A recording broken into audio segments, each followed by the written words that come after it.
Professor Wolff is going to respond to a historic edition of Bad featuring Milton Friedman.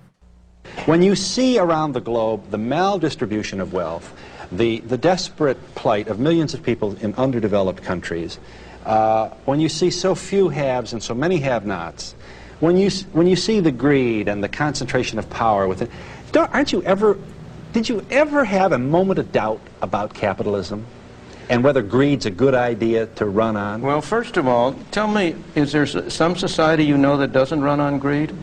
You think Russia doesn't run on greed? You think China doesn't run on greed? What is greed? Of course, none of us are greedy. It's only the other fellow who's greedy. The world runs on individuals pursuing their separate interests. The great achievements of civilization have not come from government bureaus. Einstein didn't construct his theory under order from a bureaucrat. Henry Ford didn't revolutionize the automobile industry that way. In the only cases in which the masses have escaped from the kind of grinding poverty you're talking about, the only cases in recorded history are where they have had capitalism and largely free trade. If you want to know where the masses are worst off, it's exactly in the kinds of societies that depart from that. Wow. Well dunked and owned. Professor Wolff, this is the best they had. What's your response? Well, every time I listen to Mr. Friedman, I close my eyes and I say to myself, there's the living proof, or it was living proof, that the Nobel Prize is not given to anybody except if they toe the line. He got a Nobel Prize for telling us that greed is the engine of human behavior, that human beings pursue their own self-interest. This is a man who presumably has a modicum of education. If he did, and I must wonder listening to this kind of drivel, what the world, did he never understand psychology? For 100 years, psychologists have explained to us with empirical studies and theoretical work that human beings are bundles of contradictions, that what is my self-interest is something I only dimly perceive, and moreover, many of the things I'm interested in contradict one another.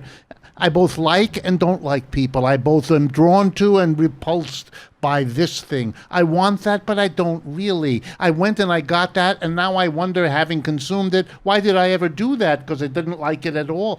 We are not some kind of calculus machine. This is the first noble truth of Buddhism. This constant state of dissatisfaction. Silly, this mechanical note. We're here pursuing our self-interest, as if we knew what it was. Human beings don't know, and they're changing all the time. So even if they know, their knowledge is out of date within moments of having conceived the idea. These are not complex ideas, but they're way beyond anything Mr. Friedman can manage. And that's not, by the way, because he's illiterate or uneducated. It's because he has a job to do. And that job is to sell private enterprise. Capitalist private enterprise is the best thing, the only thing, the right thing. Just beat it over and over. Let me tell you a personal story. I was a graduate student at Stanford University many years ago. And one of my good friends who shared my distaste for capitalism, which was already developed then. That could be your autobiography, right, A Distaste for Capitalism. Yes, by and Richard he came to me one day and said, well, I'm leaving. I said, what do you mean you're leaving? We're in the middle of our graduate education here. He said, well, I got an offer I can't refuse. I said, what are you talking about? He says, I'm going to the University of Chicago.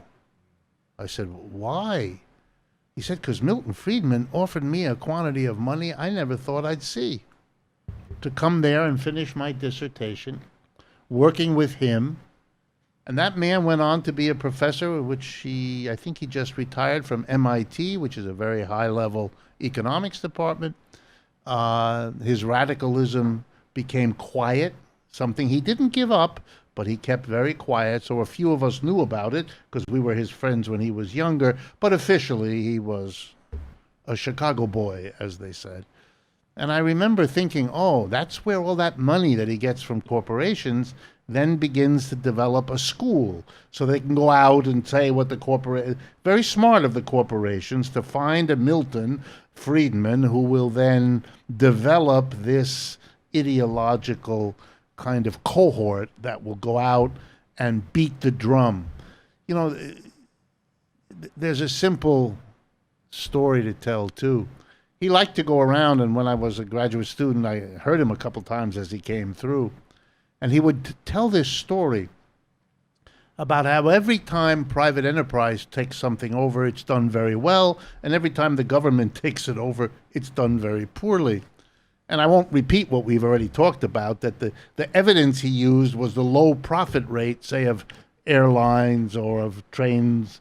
And so I had to explain to my students that was the whole point. It's a subsidy of so that to say the private is high and the public is low, as if it were an outcome, misunderstands that it was the goal and the point in the first place.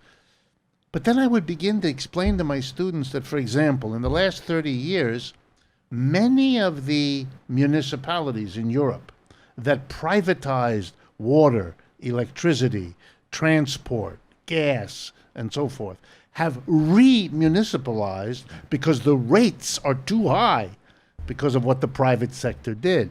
And so the whole empirical basis was just created by him to support this. But it also shows you that if the wind is blowing in that direction, which in the period of Mr. Friedman's ascendancy it was, corporations were becoming major players in shaping what was going on. Economics was becoming cheerleading for capitalism. The man who led that charge and who could make that the wind of the time was able to get the Nobel Prize and have many of his students also get the Nobel Prize because they were on the Nobel Committee that awarded the prizes to what they did. And it really shows you, as Marx once said, that the leading idea of any age are the ideas in the leaders of that age. And, that's right. what you have at that time. All that leadership is now dissolving. The crash in 2008 and 9, coming at the end of the neoliberal explosion, was a sign that this is not the solution to everything. This is a disaster. And so it's become harder and harder. And the people holding on in the economics profession in the United States, the leftovers, if you like, come from Milton Friedman, and they don't want to give up their positions. You have them all over the United States holding on to the economics departments, but literally dying out now to be replaced by a new generation much more ambivalent about capitalism than these cheerleaders ever were.